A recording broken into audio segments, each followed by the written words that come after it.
Ouvrir à 56. Monsieur le général, vous avez beaucoup de parcelles à Kinshasa. Donc tu veux aussi même ceci de Ouvira. Hein, monsieur le général, soit toi tu es au Kinshasa, Mobimbeza, la Yayo. Félix va faire ça y est. Soit même le pouvoir de Félix, on te donne ça. Libéré. Hein? Anyama. Anyama.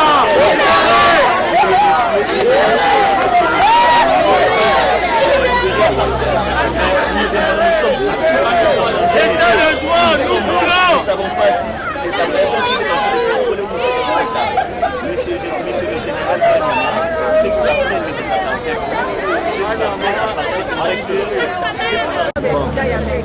biso baétudiant en médecine soki tobimi liboso ya université na biso eza mpona kosenga na baautorité bayeba na kotalela biso problème oyo toza nango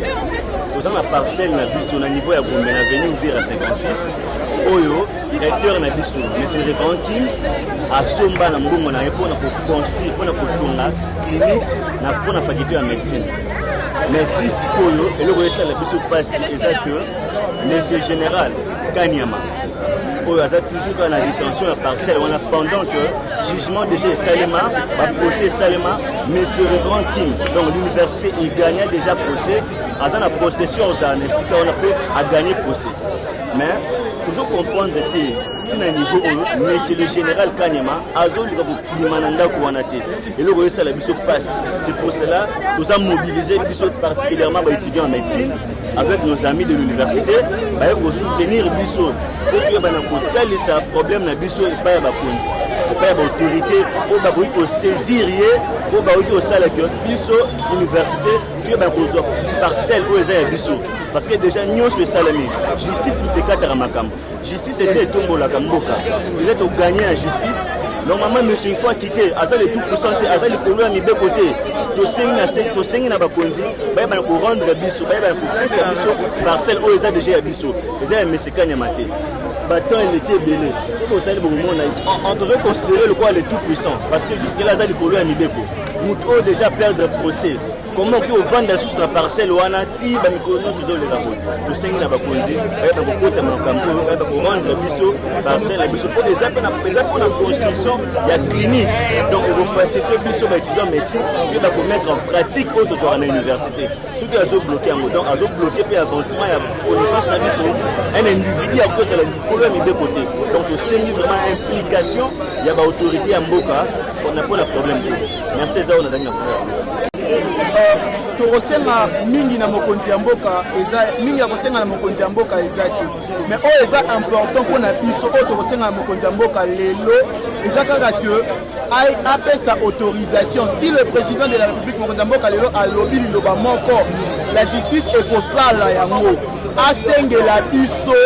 le général Kanyama atikela biso lupango déjà na banorme actuelle mpona faculté ya médecine bazali kooblige biso te toyebana kozala na clinique na biso avant que université eyebana kozala na faculté ya médecine maintenant biso tosombi lupango mpo tozala na nzela oyo leta asengi biso te totambola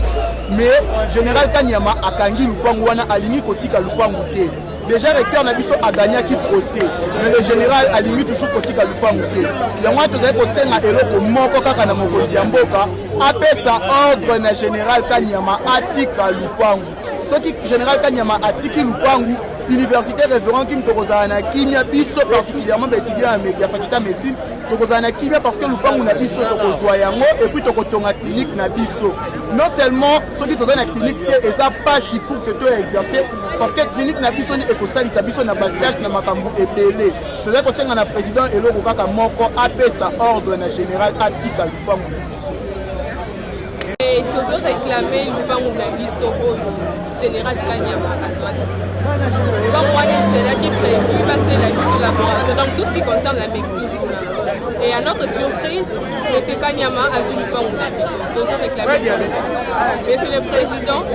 ce qu'on a possibilité ya kolanda émission oyo esengi vraiment nous les étudiants le révérend Kim Lingwala to réclamant vraiment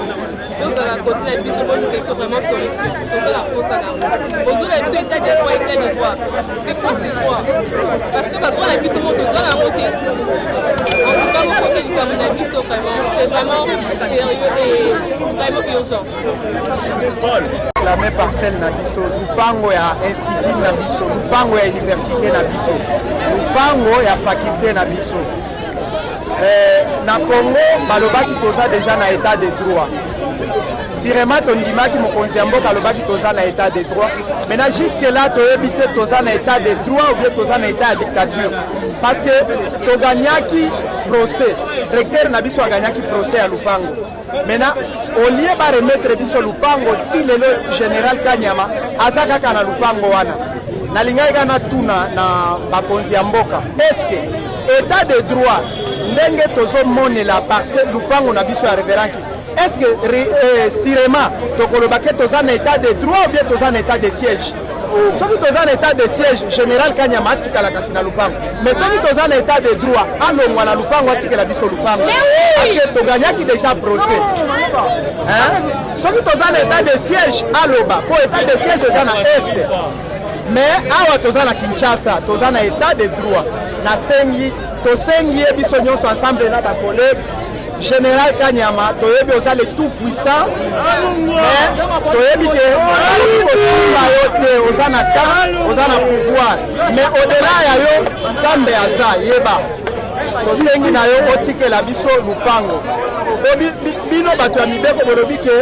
mutu azalaka likolo ya mibeko aza te. Mais tomoni ke yo komi siko likolo ya mibeko wana bolobaki. Tosengi yo na immunité nyonso tikela biso lupango. Papa mapango eza ebele na Kinshasa. Okoki okende ko escroquer ata bato. Kanyama!